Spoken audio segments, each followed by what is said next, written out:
Tuvimos una semana no muy santa. También no los estaban buscando, pero rescatan a migrantes en San Luis Potosí. Y Delfina Gómez conoce a una persona que sobrevivió a un feminicidio. Es lunes 10 de abril, yo soy Maca Carriedo, esto es Expansión Daily y nosotros estamos listos.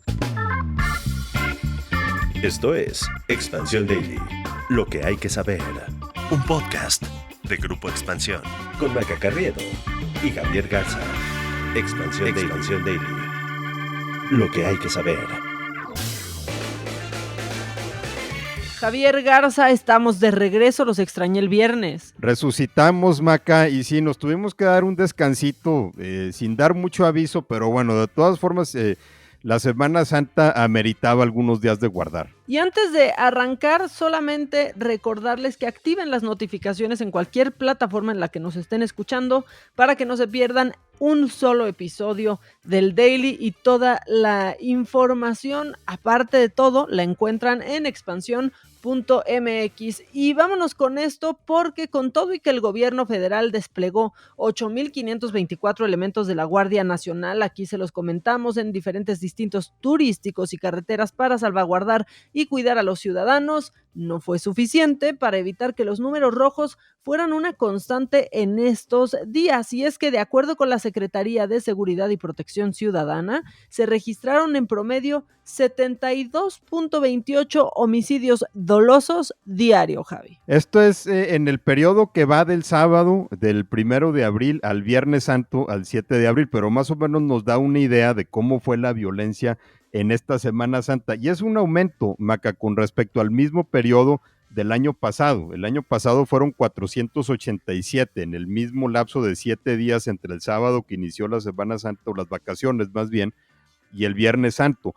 Un promedio de 69 diarios en 2022, ahora son 72 diarios. El Estado de México y Guanajuato, los estados con más reportes en este periodo, con 50 y 55 víctimas respectivamente, y pues a lo mejor aquí el tema no era tanto el operativo de la Guardia Nacional, porque ese se enfocó en los lugares con más afluencia de turistas, pero las zonas de más violencia no necesariamente son las mismas. Así es, Javi, porque pues hay estados en los que también el crimen estuvo presente de forma importante. En Michoacán con 33 casos, Guerrero con 30, Jalisco 28, Baja California 27, Nuevo León 27, también Zacatecas con 26, es un escándalo, Morelos con 23, Chihuahua 21, Sonora 15 y la Ciudad de México en el último lugar con 10. Y digo, si lo ponemos sobre los estados en donde se desplegó más atención de este operativo de la Guardia Nacional, pues solamente Jalisco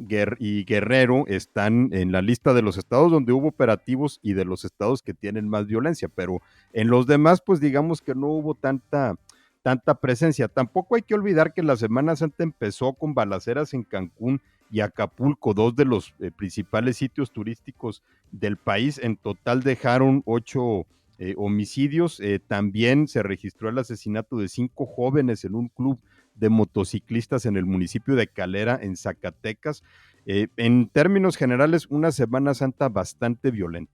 Y bueno, como te decía, Maca, la violencia no es nada más en las zonas más turísticas. De hecho, a veces sale en donde uno se lo espera menos. Y también tenemos que hablar de lo que ocurrió en San Luis Potosí durante la Semana Santa. Un caso muy raro que empezó con la denuncia por la supuesta desaparición de 23 turistas reportada en el municipio de Matehuala, en San Luis Potosí. Esto lo habrían reportado familiares de estas personas que estaban en Guanajuato y que decían que ellos habían salido rumbo a Saltillo, Coahuila, y este operativo terminó con el hallazgo de decenas de migrantes que estaban secuestrados en el estado de San Luis Potosí. Este país donde encuentras a la gente que no estabas buscando, Javi, porque así de grave está la situación en el país. Esto estuvo de película, como lo relatas, pues sí, todo comenzó con esta búsqueda de los 23 desaparecidos, pero pues sí se sorprendió mucho la Fiscalía del Estado de San Luis Potosí cuando se topó con 35 migrantes secuestrados, con una persona muerta, que era el chofer que los llevaba, y en este operativo hay que decir que fueron detenidas 2 personas. Ahora,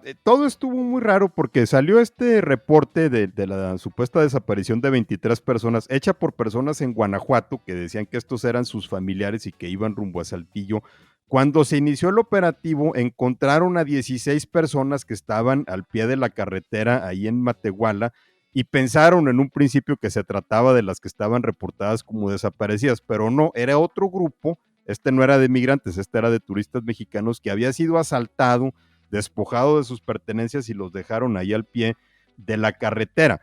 Después encontraron a los 35 migrantes y luego se dio otro caso en otra zona de Matehuala en donde se encontraron a 11 migrantes en la revisión de un hotel. O sea, estamos hablando aquí, Maca, de que nada más en un lapso de algunos días de la semana pasada, más de 60 personas fueron víctimas de un delito en el mismo tramo de la carretera 57 allá en Matehuala, San Luis Potosí. Y que hay solamente 2 personas detenidas.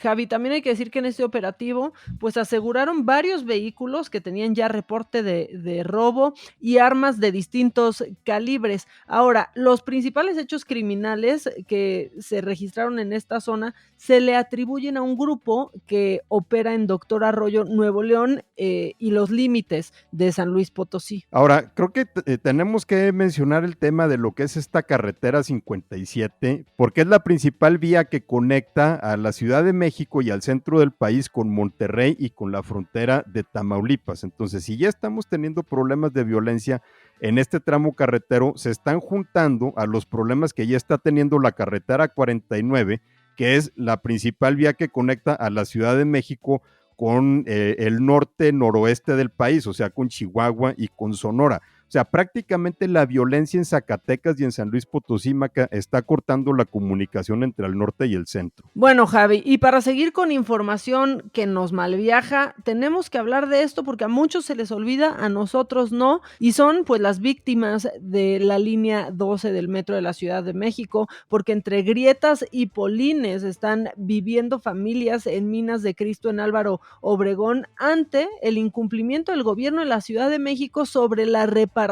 de casas afectadas por la ampliación de la línea 12 del metro. Oye, ya vamos para 2 años de este accidente de mayo de 2021 y esta era una parte que no se había volteado tanto a ver, Maca. Habíamos estado pues mucho más enfocados en el tema de la reparación del daño a las víctimas o a los familiares de las víctimas, en el tema de las auditorías para determinar la causa, pero bueno, también había que voltear a ver a todas las personas que viven alrededor de la zona en donde se desplomó este tramo elevado. Exacto, que también son víctimas. Y es que la Auditoría Superior de la Federación reveló que de un contrato para la reparación de 45 casas afectadas por esta ampliación, solo se concluyeron los trabajos en 5 inmuebles, mientras que en 16 están completamente inconclusos y en 24 más simplemente no se hizo nada, Javi, ni un arreglito. En este caso, bueno, estamos poco menos de un mes de que se cumpla el segundo aniversario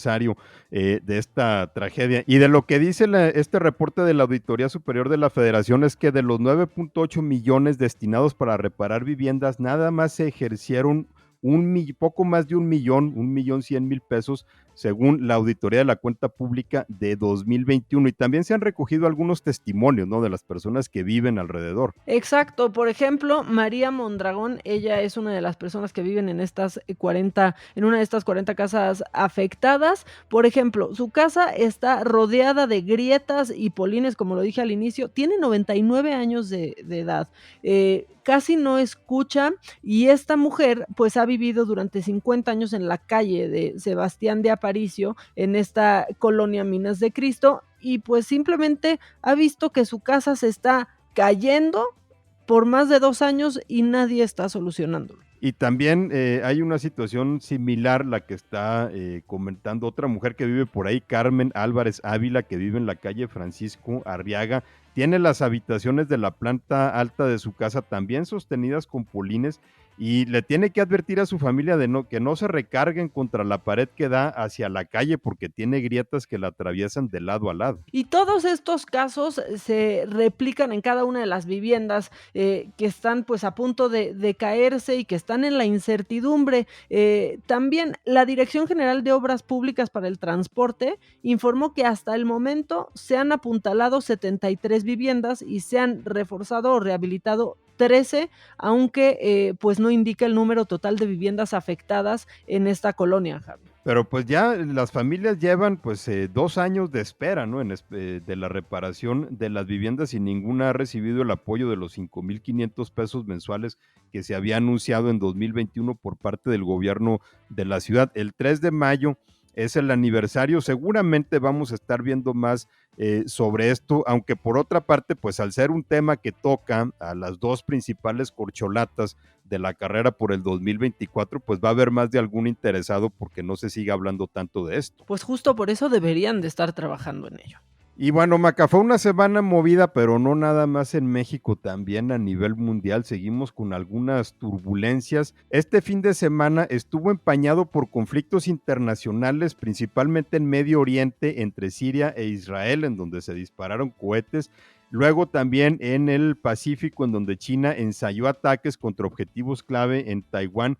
Y todo esto en la víspera más bien, de que el Fondo Monetario Internacional y el Banco Mundial se reúnan para discutir sobre el futuro de la economía global, la sombra de un crecimiento económico débil, la incertidumbre, la inflación y todas esas cosas. Por si creíamos que en México no habíamos tenido una semana tan santa, Javi, lo que sucedió entre Israel y Siria también lo tenemos que comentar. 3 cohetes sirios fueron hacia Israel, así informaron las autoridades del país, y respondieron pues en Israel con el lanzamiento de 6 proyectiles. Así nada más tranquilo el fin de semana de ese lado, Javi. Sí, allá en Medio Oriente, en donde se produjo 2 días después de que milicias palestinas lanzaron una treintena de proyectiles desde Líbano y también más de una decena desde Gaza. Luego también en Asia, ahí en el Pacífico, en donde China simuló algunos ataques contra objetivos en Taiwán, unas maniobras militares que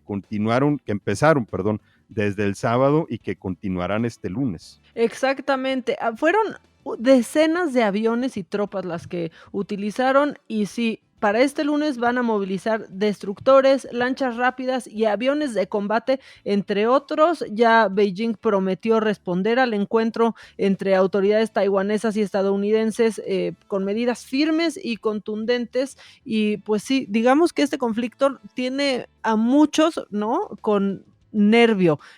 Yo creo que todo el mundo debemos de estar un poquito temerosos de este pequeño conflicto, Javi. No, ya a estas alturas el hecho de que China esté tanteando las aguas para ver si empieza un conflicto en Taiwán sí debería de poner nerviosos a todo el mundo. Esto no es Rusia invadiendo Ucrania, esto sería algo mucho más grave. Y quizá China justamente por eso está todavía tentando las aguas, porque como el conflicto en Ucrania todavía no se define, a lo mejor todavía no le ven algún beneficio o alguna rentabilidad de invadir Taiwán, pero este tipo de maniobras militares pues sirven como para mantener alerta y asustados a la gente. Obviamente en Ucrania siguen también los conflictos, por ahí también se dio la filtración de documentos que supuestamente detallaban planes de batalla de la OTAN y del ejército ucraniano, y todo esto mientras las principales instituciones económicas globales, el Fondo Monetario y el Banco Mundial, empiezan en Washington su reunión de primavera. Sí, ahí se va a presentar pues una actualización de las previsiones de crecimiento mundial,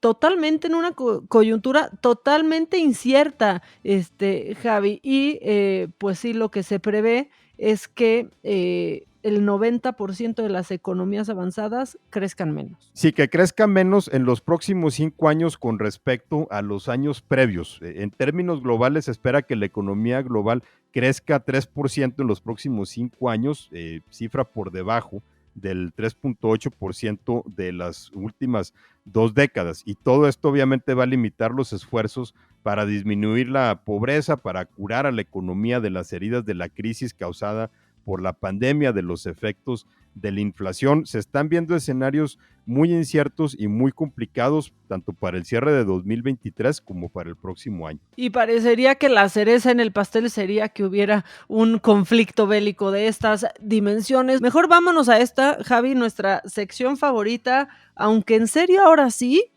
parece falso, pero neta, les juro que es real. Parece falso, pero es real.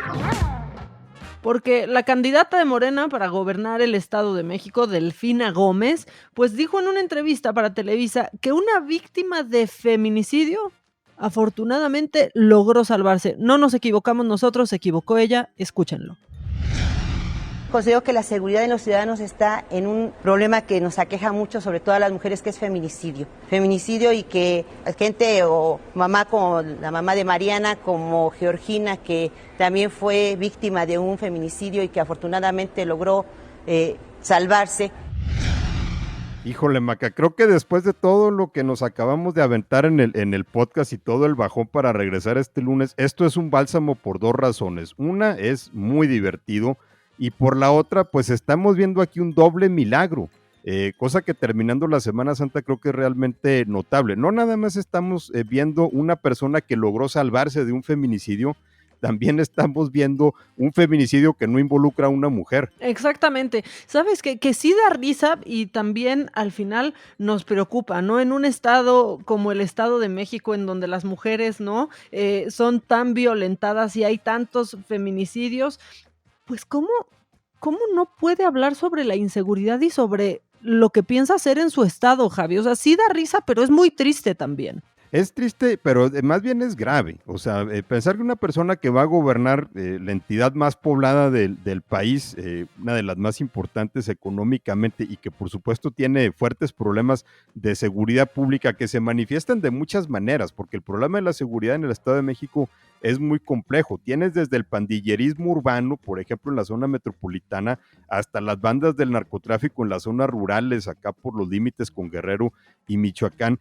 Y entonces que la persona que gobierna el Estado no pueda tener un diagnóstico preciso y no pueda hablar, deja tú con claridad, que no pueda hablar con corrección sobre el tema, pues sí debe de preocupar, sobre todo a los que viven en el Estado de México. Y como dice, ¿no? Que la seguridad no solamente la va a atender ella, la situación de los policías, porque eso se tiene que profesionalizar, no dice cómo, no entra en nada, se queda por encima, no, la verdad es que no sabe explicar absolutamente nada, dice que se tiene que capacitar y evaluar, que se le tiene que dar seguimiento y se tiene que precisamente dar esa valoración. O sea, no dije nada, pero no es mi culpa. Son sus palabras, Javier. Eso dijo. Yo creo que en la SEP no se les da dar entrevistas, ¿no? Acuérdate cómo le fue a Miss Leti también cuando dio una entrevista. Claro, que aparte resulta preocupante luego recordar que Delfina Gómez fue secretaria de Educación de este país durante varios años, pero digo, realmente estar en una entrevista así y que se te salga, ¿no? Decir que hay personas que pudieron salvarse de un acto que les provocó la muerte, ¿no? No, ni siquiera saber cuál es la distinción de feminicidio con respecto al asesinato genérico, ¿no? Porque cuando dice, es un problema que nos afecta a las mujeres, particularmente el feminicidio, pues no, a los únicos que afecta el feminicidio es a las mujeres. Sí, sin duda necesita un media training urgente y nosotros necesitamos los candidatos que de verdad nos merecemos para que se solucionen todos los problemas. Javi, ¿sabes qué? Esto me tenía que dar risa y acabé mal viajada, pero bueno, ya vámonos, ¿no? A arrancar la semana, que la vacación ya acabó. Para algunos, pues. Sí, fíjate que se me hace que nos salió mal este intento de meterle levedad al final de esta edición del Daily porque resultó peor. Pero sí, ya mañana será otro día entonces, Maca. Mientras tanto, ¿dónde nos encontramos? Será otro día hasta para Delfina, porque igual ya se nos olvida esta metida de pata. A mí me encuentran en @maca_online, en Twitter y en Instagram. ¿Y a ti, Javi? A mí en Twitter y en Instagram en @jagarzarramos. También estamos en las plataformas de Expansión MX, también en Twitter y en Instagram, y en las plataformas de podcast en las que quieran, ¿no, Maca? Exacto, donde estamos, por cierto, en los primeros lugares. Ya nada más, para empezar bien la semana, hay que decirlo, Javi, que quede claro, ¿no? Ahí búsquenos, ahí hasta arriba aparecemos. Que tengan un gran día. Esto fue Expansión Daily, un podcast de Grupo Expansión, con Maca Carriedo y Javier Garza. Este episodio llega a ti gracias a rss.com. El podcasting hecho simple.